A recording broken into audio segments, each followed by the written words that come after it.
Assalamualaikum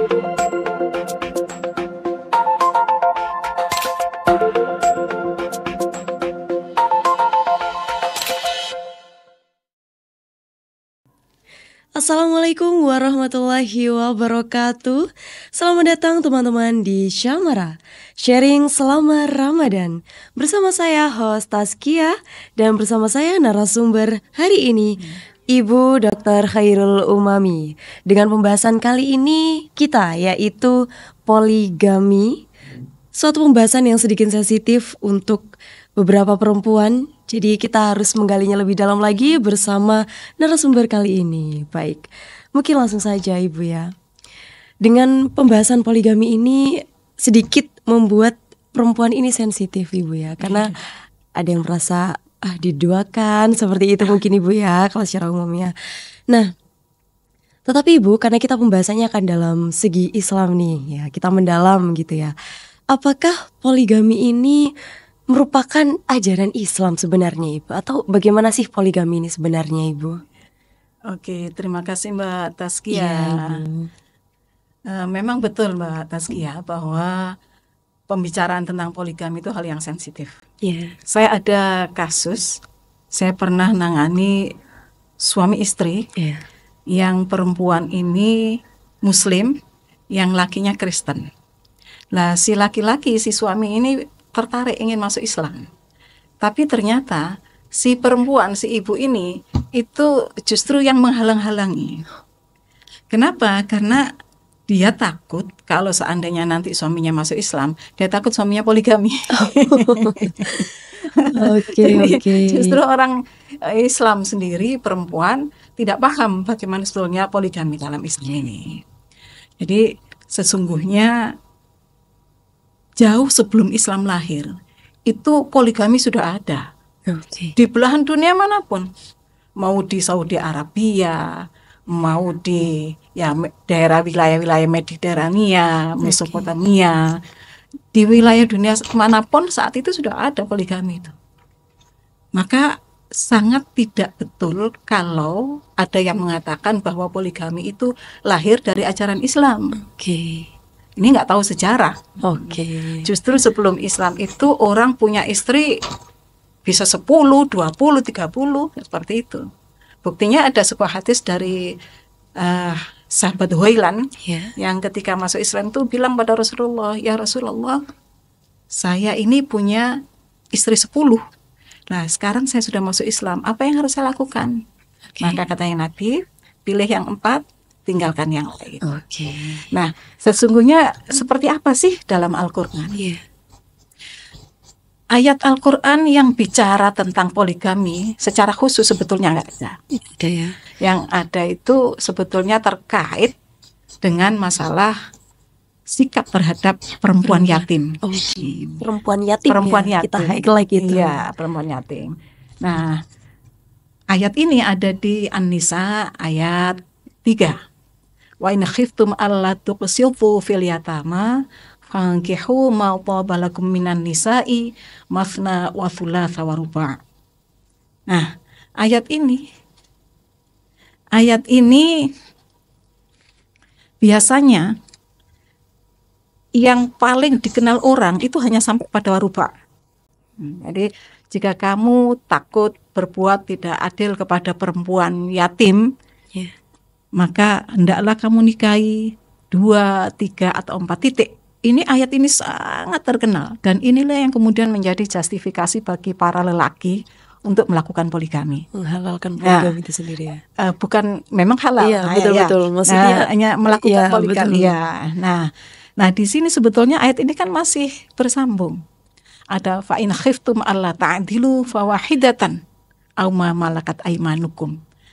Tapi jika kamu takut takut tidak bisa berbuat adil, maka hendaknya satu saja. Dan ini masih berlanjut ayat ini. Atau budak-budak kamu dulu ya, ini konteksnya kan pada masa lalu masih ada budak yang bisa bukan bisa dibebaskan, bisa dikumpuli tanpa nikah gitu dulu ya. Dzalika ini isim isyarah yang rujuknya ini yang terdekat adalah kepada satu. dzalika bahwa satu itu adna Allah ta'ulu, lebih dekat kalian tidak melakukan penganiayaan. Artinya sebetulnya ayat ini, spirit utama yang dikandung dalam ayat ini adalah monogami. Karena monogami itu tidak berpeluang untuk melakukan penganiayaan. Karena sebagaimana yang kita ketahui ya, bahwa sesungguhnya poligami itu bagi wanita itu memang ada dampak-dampak tersendiri ya. Betul. Tidak sedikit bagi wanita ini, orang yang kemudian di poligami ini, dia kehilangan rasa percaya diri. Merasa bahkan, kurang ya. Bahkan ada yang bunuh diri, atau kemudian ada yang depresi. Langsung depresi, minta cerai, atau mungkin keluarganya hancur berantakan, anak-anaknya jadi broken home. Jadi dampaknya ke anak juga. Seperti itu. Nah, sesungguhnya dalam memahami sebuah ayat itu tidak bisa hanya kita baca dari langsung terjemahnya, teksnya. Dalam memahami ayat itu kita harus melihat bagaimana munasabahnya, ayat sebelum dan sesudahnya, kaitan dengan ayat yang lainnya, kemudian juga sabab nuzulnya bagaimana. Yang dalam hal ini sabab nuzul ini adalah konteks mikro. Konteks makronya juga bagaimana tradisi pada saat itu, konteks sosial kemasyarakatan pada saat itu juga kita perhatikan terkait dengan hadis yang terkait. Nah, dalam hadis terkait ini ada sesuatu yang menarik. Ini hadis ini ada dalam Sahih Bukhari tapi sangat tidak dikenal. Bahwa hadis itu bercerita, saya ingin melihat dulu ya supaya tidak salah saya. Boleh. Bahwa dalam hadis itu intinya suatu ketika salah seorang sahabat itu pernah menyaksikan Rasulullah berpidato di atas mimbar. Nah, isi pidato Rasulullah itu bercerita bahwa ada beberapa orang utusan yang datang kepada Rasulullah ingin menikahkan putrinya dengan Sayyidina Ali. Sebagaimana kita ketahui, Sayyidina Ali ini adalah sepupu Rasulullah tapi juga sekaligus mantu. Suami dari putrinya, yakni Fatimah. Nah, Rasulullah kemudian bilang bahwa itu dari Bani Hisham bin Al-Mughirah, minta izin. Maka apa yang disampaikan oleh Rasulullah? Dalam hadis ini dikatakan, Rasulullah mengatakan begini, fala adzanu la adzanu thumma la adzanu. Saya tidak mengizinkan, katanya Rasulullah gitu. Illa ayyurida ibnu Abi Thalib ayyutaliqa ibnati. Kecuali kalau Ali bin Abi Thalib mentalak anak saya. Artinya di sini berarti Rasulullah nggak sepakat kalau anaknya dipoligami. Nah, mengapa Rasulullah tidak sepakat? Rasulullah kemudian menyambung bahwa fa innama hiya bawa'atum minni yuribuni ma arabaha wa yu'dhini ma adaha. Nah, Rasulullah mengatakan bahwa Fatimah itu bagian dari diriku. Apa yang membuat Fatimah resah, apa yang meresahkan Fatimah itu meresahkan saya. Apa yang menggalaukan Fatimah itu juga menggalaukan saya. Apa yang menyakiti Fatimah itu juga menyakiti saya. Artinya dari apa yang disampaikan oleh Rasulullah ini, maka kita bisa fahami bahwa Rasulullah paham betul bahwa dalam praktek poligami itu ada sesuatu yang menyakitkan.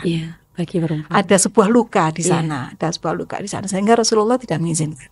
Meskipun ada yang memahami hadis ini bahwa penolakan Rasulullah itu bukan karena poligaminya, tapi karena perempuan yang hendak dinikahkan kepada Sayyidina Ali itu adalah putranya Abu Jahal. Tapi harus kita ingat, Nabi sendiri dulu sebelum ayat yang melarang menikahi musyrik itu, Nabi punya menantu yang dari kalangan musyrikin, yang itu adalah anak dari pamanda Nabi sendiri, anak dari Abu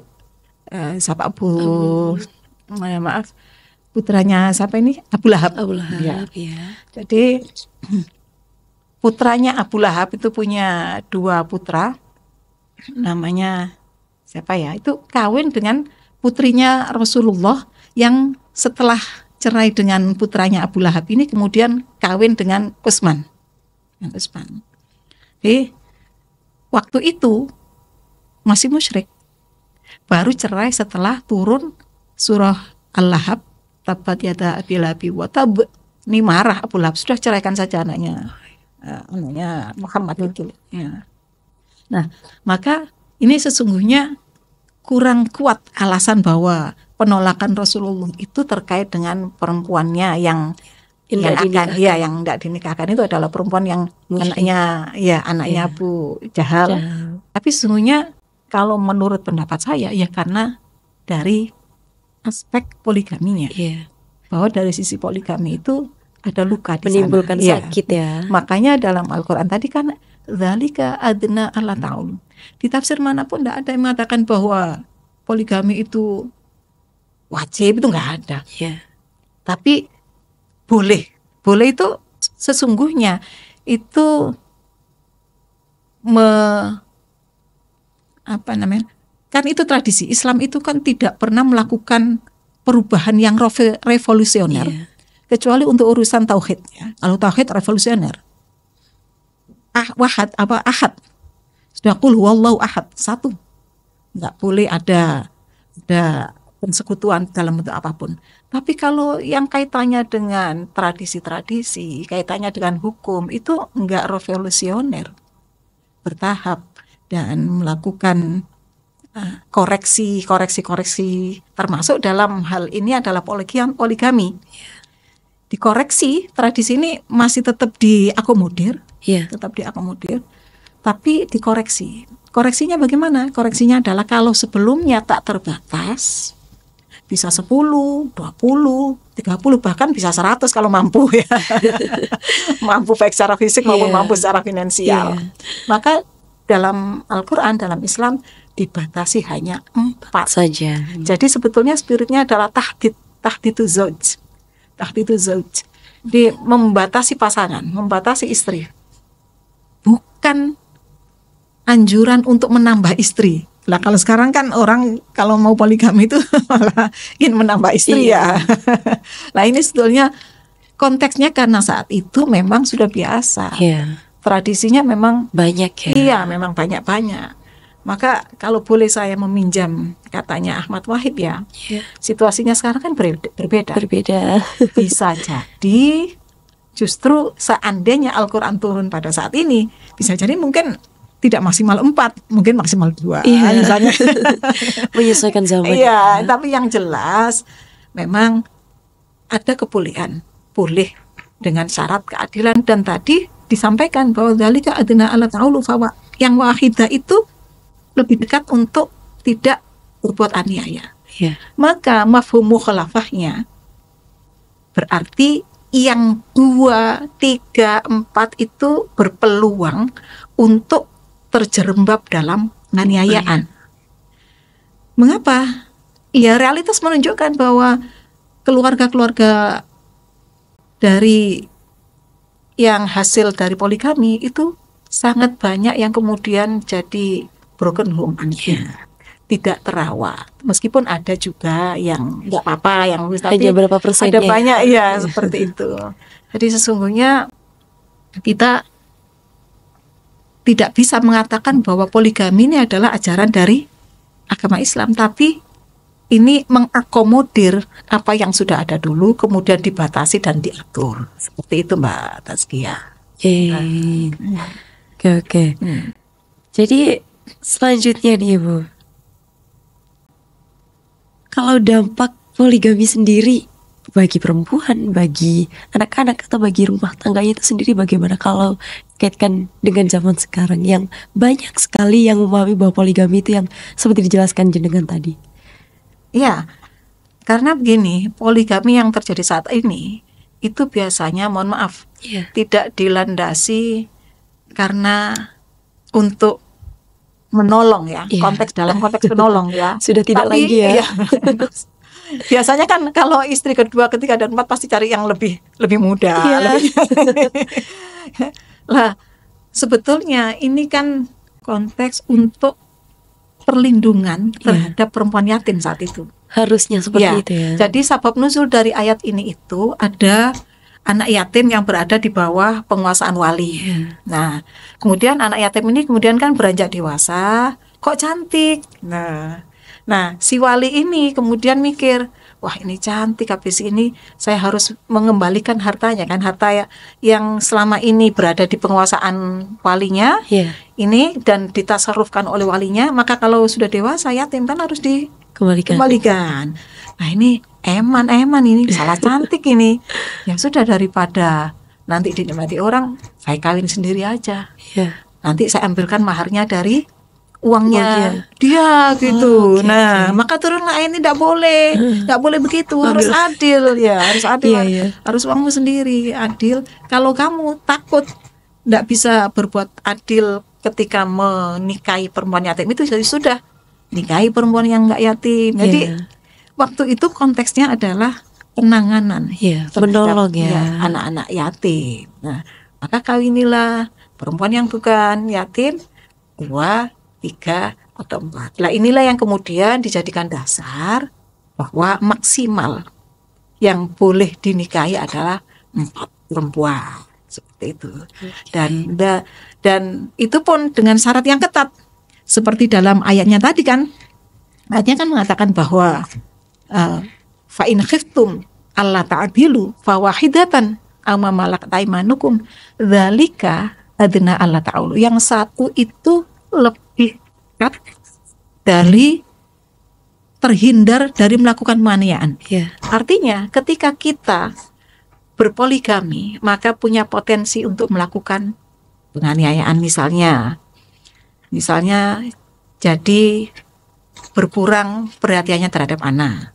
Iya kalau uangnya banyak, kalau uangnya sedikit, kemudian harus bagi banyak anak. Nah, akhirnya pasti ini kan akan ada yang terlantar. Iya, seperti itu. Dan juga perempuan ini banyak loh perempuan yang akhirnya kemudian jatuh ke dalam depresi karena dia kehilangan rasa kepercayaan diri. Dia merasa sudah nggak dibutuhkan lagi. Kemudian merasa kurang, seperti itu. Masih cari lagi gitu ya. Akhirnya kemudian dia jadi depresi, bisa kemudian bahkan ada yang gila banyak. Pengaruh ke pola asuh juga ya. Iya, kepada anak kan akhirnya kemudian dia nggak fokus.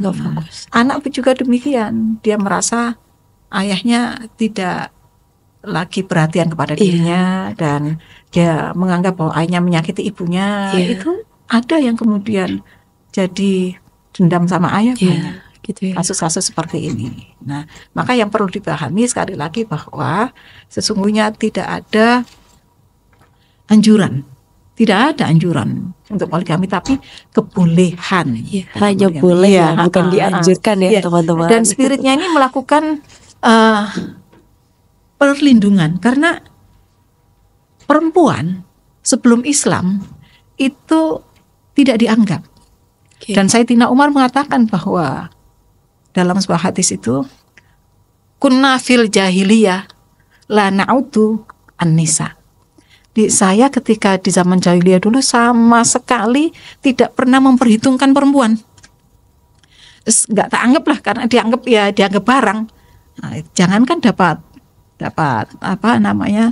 warisan, waris. Bahkan mereka malah diwariskan. Maka Islam datang untuk memberikan perlindungan luar biasa. Dari yang awalnya tidak dapat hak waris, bahkan diwariskan menjadi punya warisan. Punya waris. Bahkan sekarang ini, selama ini kan Islam itu dituduh tidak pro kepada wanita karena memberikan hak waris yang paruh dari laki-laki. Ini sesungguhnya sebuah lompatan yang revolusioner. Dari yang sama sekali nggak dapat menjadi dapat separuh itu sudah luar biasa. Bahkan ada agama tertentu, mohon maaf ya, agama tertentu sampai sekarang tidak memberikan hak waris kepada perempuan. Agama lain ada yang seperti itu. Kalau perempuan sudah luar biasa. Maka sesungguhnya Islam datang dengan aturan poligami ini, sesungguhnya itu mengangkat hati wanita, termasuk masalah batasan perceraian. Cuma sampai 2 kali yang talak roj'ainya, maksimal perceraian setelah 2 kali, kemudian balik lagi 3 kali. Kalau setelah 3 kali masih cerai lagi, tidak bisa balik lagi, tidak boleh balik lagi. Ini artinya nggak boleh main-main dengan perempuan. Jadi sekali lagi, sesungguhnya aturan poligami, aturan perceraian dan sebagainya itu dalam kerangka untuk melakukan perlindungan terhadap perempuan. Jadi kalau misalnya ada praktek poligami tapi ternyata melakukan penzaliman, maka berarti bukan itu yang dimaksud oleh Al-Quran. Berarti bukan praktek poligami yang seperti itu yang dimaui oleh Al-Quran. Intinya semua ajaran Islam itu menginginkan hadirnya kemaslahatan.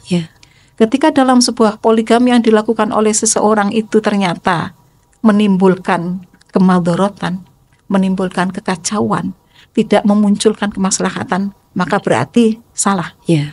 Berarti bukan itu yang dikehendaki.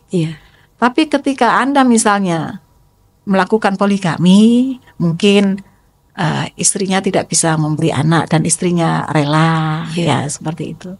Kemudian istrinya sendiri yang berinisiatif misalnya, ya. Dan kemudian juga memunculkan kemaslahatan, ya. Karena ada juga teman saya, ada itu istrinya itu karena kecelakaan akhirnya dia nggak ingat pada dirinya. Ya. Dia sudah nggak bisa mengurus diri sendiri, apalagi ngurus suami, ya. Nah, dalam kondisi seperti ini kan kasihan kalau dicerai. Istrinya sudah nggak ingat dirinya lagi, maka dalam kondisi seperti ini jalan keluarnya bisa melalui poligami, menimbulkan kemaslahatan. Karena istri yang baru ini kemudian merawat istri yang pertama.